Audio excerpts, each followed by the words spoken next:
The following segments are pre-recorded and sponsored by Longworth Productions. A new family medicine office on Triad Today.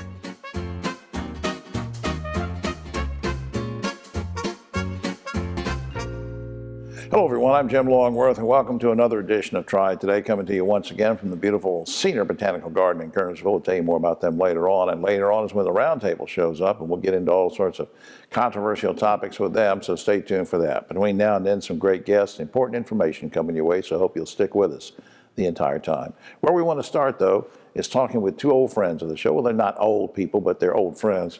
David Daggett and Griff Schiller from the law firm of Daggett Schiller. Welcome, gentlemen. Hey, Jim. Good to see you again. One's older than the other. Yeah. Griff is like 20. He's still a soccer. But we both have gray hair. Yeah, that's right.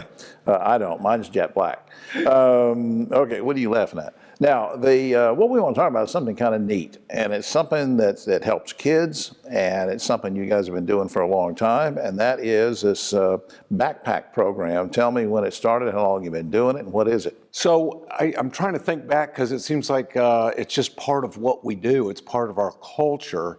We have a back-to-school backpack program that we partner with the Winston-Salem Police Department and the school system.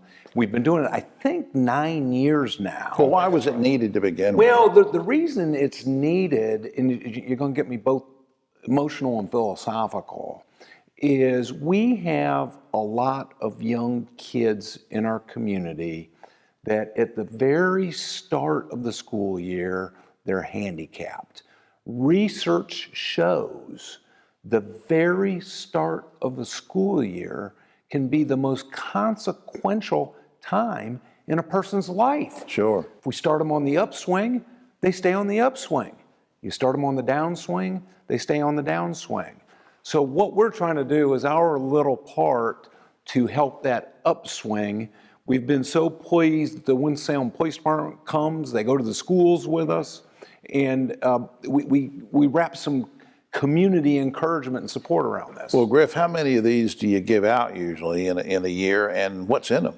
Yeah, so it's about 250 backpacks over 5 schools, 5 elementary schools, and we have everything that is on the school list for the students in the backpack. We've got all the so hold your back pencils, up just a little crayons. bit there. Yeah, that's well, kind of neat. our supplies haven't all come in yet. Yep. They're coming in like every day, so these are half stuffed, not fully those are stuffed. both neat, and they come in all different colors. You've got a blue in there, or Well, what we did, there's 6 different colors. They're not logoed, so we don't stigmatize which kids get the backpacks. Right. In addition to the school system, we also work with the YMCA with their Bright Beginnings program. Right.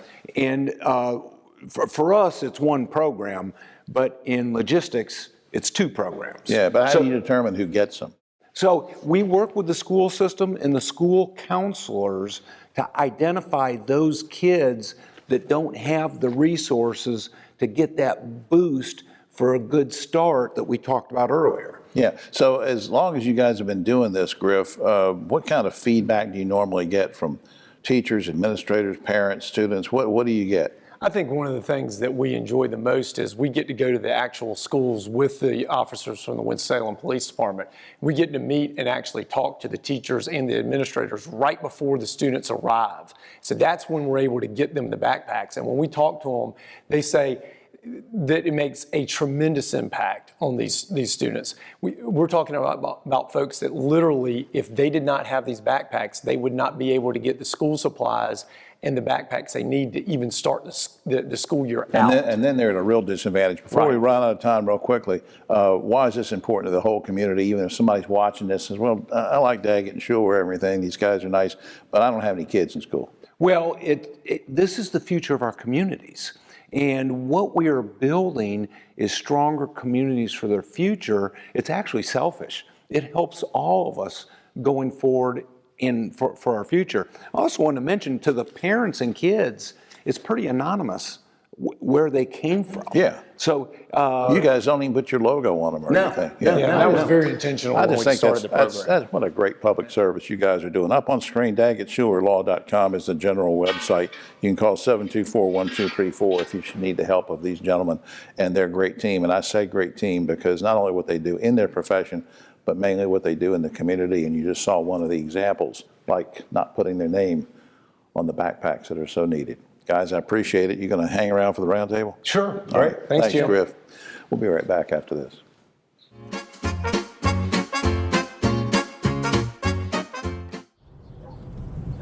You know, it's hard to believe the Safe Sober program has been going strong for over 30 years. And over 600,000 students have made the pledge to stay safe and sober on prom night. You know, Griff, it's had a huge impact on our community. Yeah, you're right, David. And now we're making sure the message continues year-round. So everyone can join us in supporting our students. Learn more and take the pledge at safesober.com, sponsored by Daggett Schuler. Hi, I'm Jim Longworth, reminding you that Triad Today is now streaming on WFMY Plus, available free on Roku and Amazon Fire TV.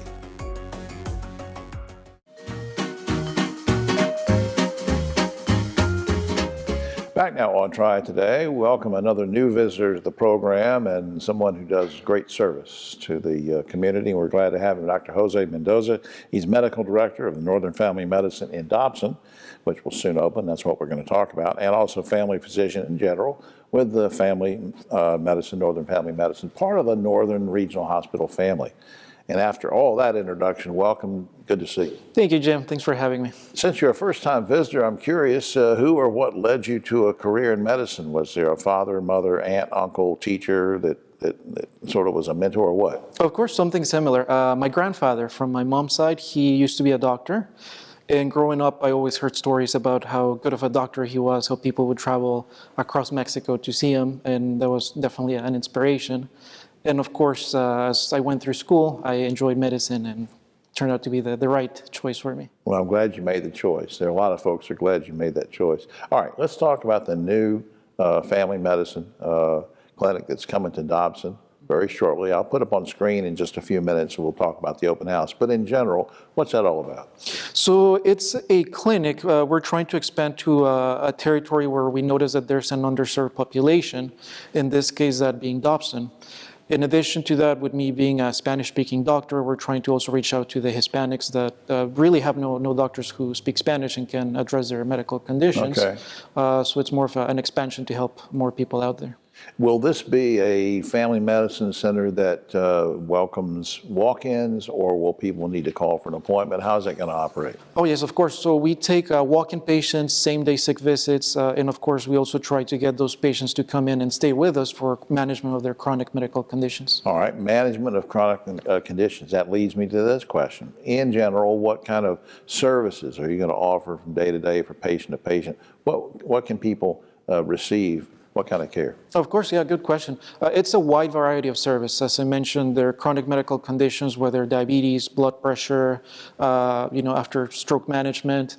We also provide immunizations that are needed. We do joint injections, treatment of any minor injuries that may happen. And we also offer physical exams, whether for school, sports, or even work physicals. Will you focus on any one certain demographic? I know you talked about the advantage of being able to communicate with Spanish-speaking Hispanic folks. What about, are you going to focus more on elderly care or younger people? Will there be a pediatric element or what? We actually focus on everything. We see anybody and everybody, anywhere from pediatrics, adults, and geriatrics. There's no limits. All right, let's talk about that open house before time gets away from us. Tuesday, August 15th, 12 noon until 3 p.m., 105 North Crutchfield Street in Dobson. For information, you can call 783-8100. That's going to be a really big deal because then, if that's on the 15th, when do you officially open? Mm-hmm. Our official opening date is Monday, August 21st. Okay. Also want to, while we're putting up graphics and things, I want to thank the good folks at Northern Regional Hospital. ChooseNorthern.org is that website. And I guess I'm also wondering, since you talked about why you chose medicine, what's gratifying to you about your career?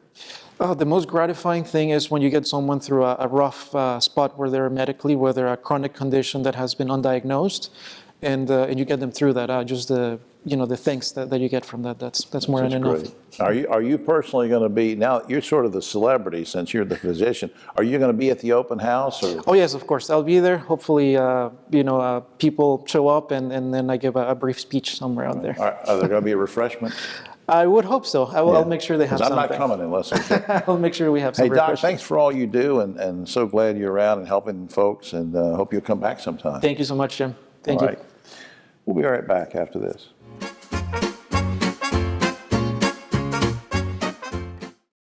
Everyone could use a little help with their bills, especially these days. At Duke Energy, we're offering easy ways to help keep your energy bills more manageable. With programs that allow you to pay the same amount each month or pay in installments over several months.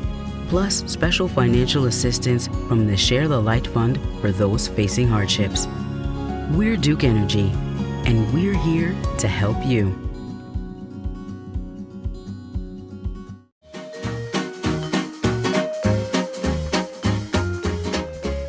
Back now on Triad Today, we welcome 2 newcomers to Triad Today, and we hope it won't be the last time they show up. And with me right now, our special guest, Matt Reese. He's Assistant Director for the Piedmont Triad Regional Council, and Matt brought along a special guest of his own, Michelle Slayton, is Economic Development and Business Services Supervisor. Good to see both of you. Nice to see you. Yeah, thank you, Jim. Matt, I'm going to start with you. What's the mission of PTRC, and what counties do you serve? Sure. Thank you, Jim.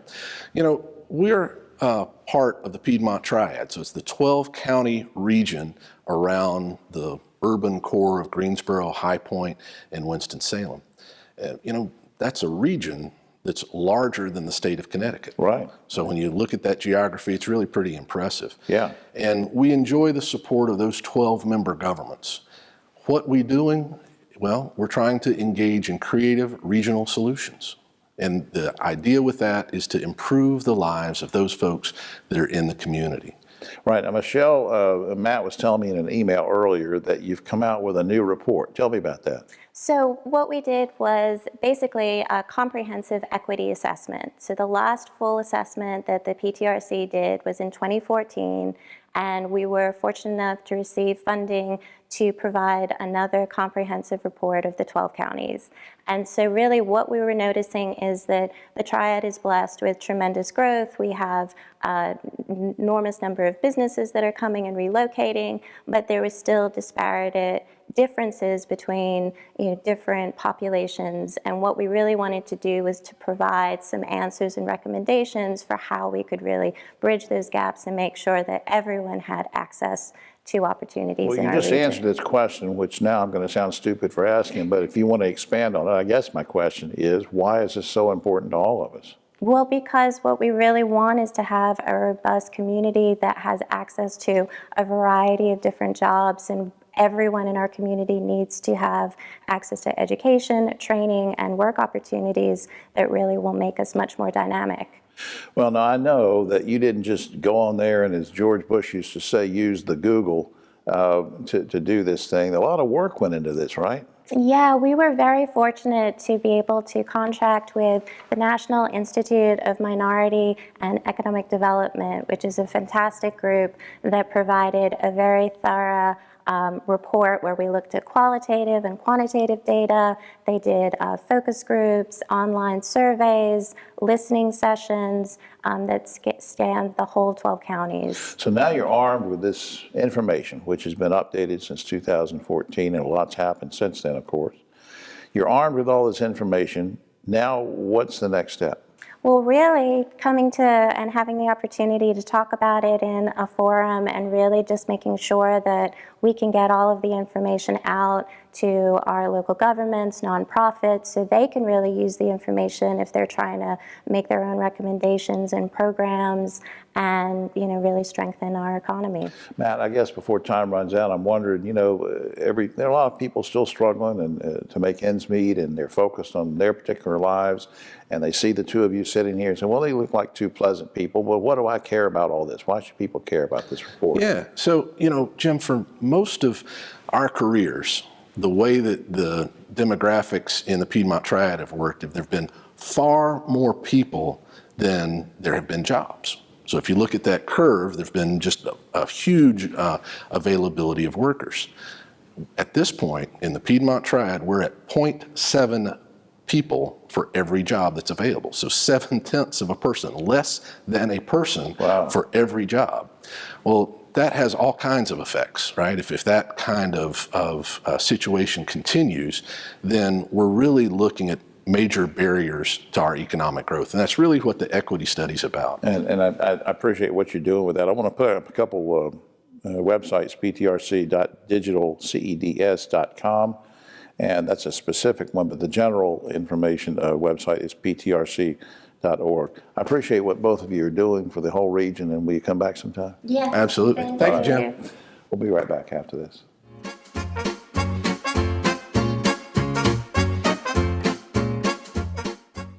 Are you looking to jumpstart your future in the fast-paced, rapidly growing food industry? In Second Harvest Food Bank's Providence Culinary Training Program, you'll learn the craft and art of cooking, plus business and management skills, science and nutrition, and essential life skills. Providence Culinary Training has helped hundreds of individuals just like you launch successful culinary careers. There's no reason to wait to turn your passion for food into an exciting career. Check out the upcoming class schedule on our website at providencews.org. Hi, I'm Jim Longworth, reminding you to catch my column Longworth at Large and Yes Weekly every week. It's available throughout the Triad, or you can go online, yesweekly.com.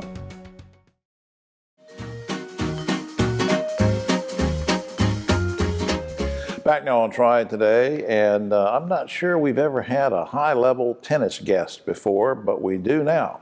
And he's the man that makes it happen in Winston-Salem in this area. Jeff Ryan's tournament director of the Winston-Salem, the famous Winston-Salem Open. Good to see you, sir. Glad to be here. Pleasure. Before we get into various things I want to learn about, let's just remind people, what are the dates for the Open this year? It's August 19th to the 26th over at the Wake Forest Tennis Center. All right. Now, what are some of the new things that we might see? If folks have been to the tournament years and years, they come every year. Is there anything going to be different this year?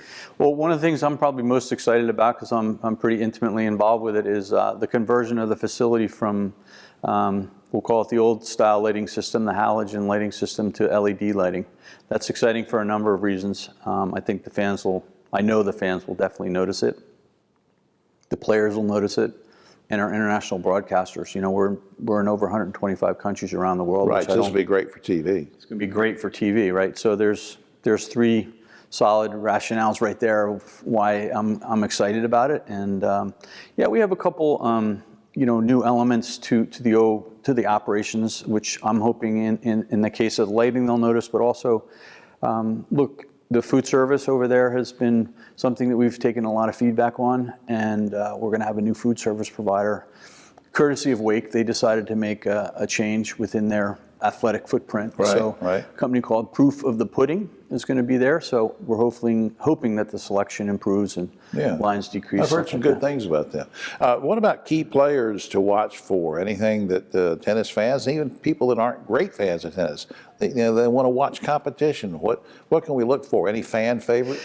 Yeah, so look, I think one of the things that we're experiencing this year is people are deciding to come to the event first and foremost, which is a great trend for us, right? They enjoy going to the Winston-Salem, and they kind of don't necessarily look at the player field. Having said that, to have number 15 in the world, Borna Coric, he's a very accomplished Croatian tennis player. He's an Olympian. He's played here before. Pablo Carreño Busta. And these guys are getting better and better, right? So better and better. There's probably definitely not a household name. A gentleman named Lahika. He's Czech, and again, these are players right now I'm talking about that are in the top 30 in the world, and for Winston-Salem to be hosting them is fantastic. And what's so special or unique about the tournament, specifically in regards to the fact that it runs right up to the U.S. Open? Yeah, so our week is an exclusive week for us, meaning we don't have other tournaments in our week going on around the world. If you look at the calendar right now, you'll see Kitzbühel, you'll see Washington, you'll see other areas of the world that are hosting events right now. You look at our week, you see Winston-Salem, and Winston-Salem, and Winston-Salem. You'll see the women's. So that's what I mean by an exclusive week. So a lot of players only have us as an option to play, and they enjoy that. and they enjoy the environment that we offer and the hospitality prior to the hustle and bustle of the U.S. Open. When are you going to have the entire field? Now, just for disclosure here, we're taping on, what is this, Wednesday, August the 2nd. When do you think you'll have the field completely nailed down?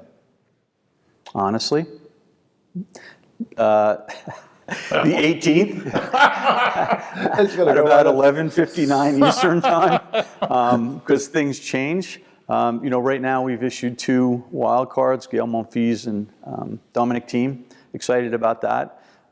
We've still got 2 more, so if everything was to stay the same, we only have 2 positions to fill. Right. So we changes happen though. Just about ready to go with it. On screen, Winston-Salem Open, August 19th to 26th, Wake Forest University Tennis Complex. Website is winstonsalemopen.com, which I ask you to please check that out so you'll be able to get a better idea of who's playing, when they're playing, that kind of thing. And also a shout out to the good folks that visit Winston-Salem, Marquita, and all the folks over there. Visit winstonsalem.com for suggesting and cajoling Jeff to come over here. I'm so glad you stopped by. No cajoling. Thanks. Pleasure. All right. We'll be right back after this.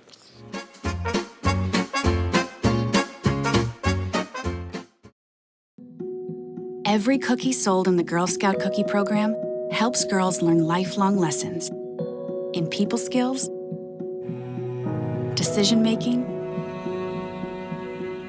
money management, goal setting, and business ethics.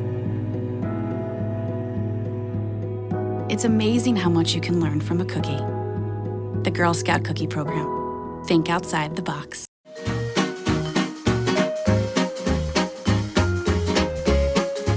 Back now on Triad Today, just about time for the roundtable, but a quick shout out to the good folks here at Senior Botanical Garden in Kernersville. It's a great place to come. You can have your events here, you can wander around and have your photos taken, and it's just a great place. You just ought to come out here, well, not right now, but after you finish watching the roundtable, then you can come out here.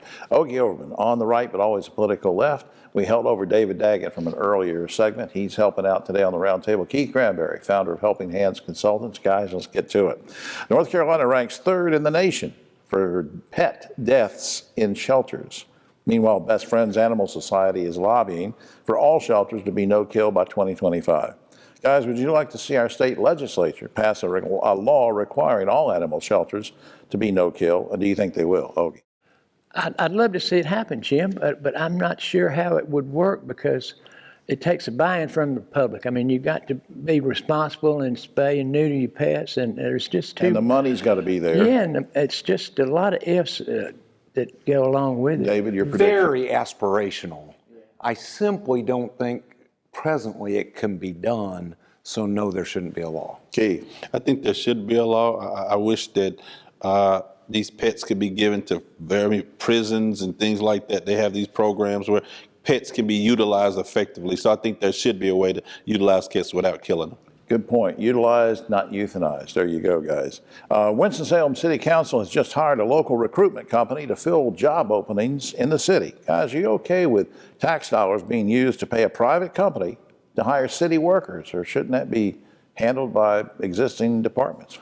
Okay. Not necessarily. I'm glad that it's a local. Anyway, I might have a problem if it were out of state. We've been through this before, but a local company, I have no problem with that. David? I don't think there's any problem with outsourcing a particular expertise. Recruiting's an expertise.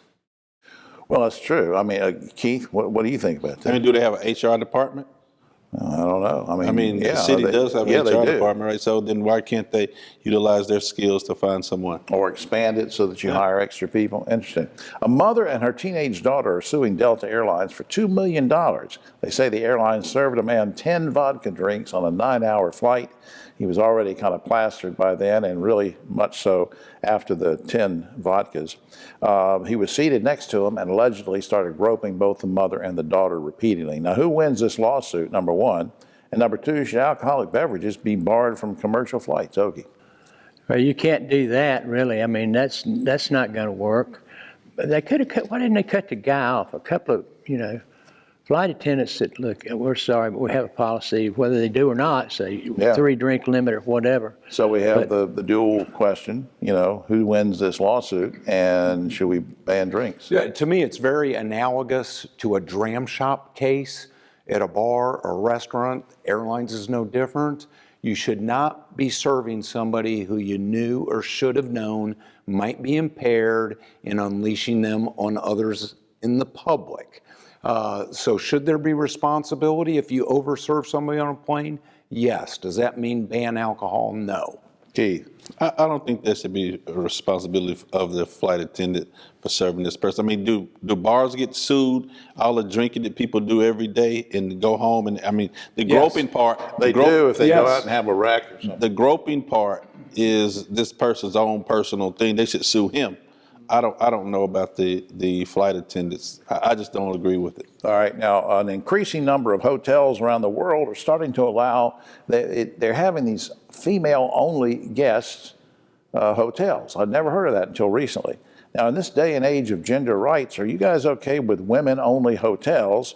And will we start to see lawsuits for discrimination against men? What do you think, Ogie? Oh, I'm fine with it. I don't see a problem at all. I mean, girls' night out, you know, they can go out and have fun, be around each other and party. But entire hotels with just women, yeah. David? Yeah, I have no problem with it. Women historically have been discriminated against to some degree, and that continues. And if they want to go to a place where they're free from that, whatever the reason, you know, I don't think I'm against it. Yeah, Keith. There's men-only clubs, so it shouldn't be a problem. So you don't have a problem? Not at all. All right, Congress is now stepping up efforts to identify and study UFOs. This has been going on for a long time, but now they want to ramp it back up because of recent sightings.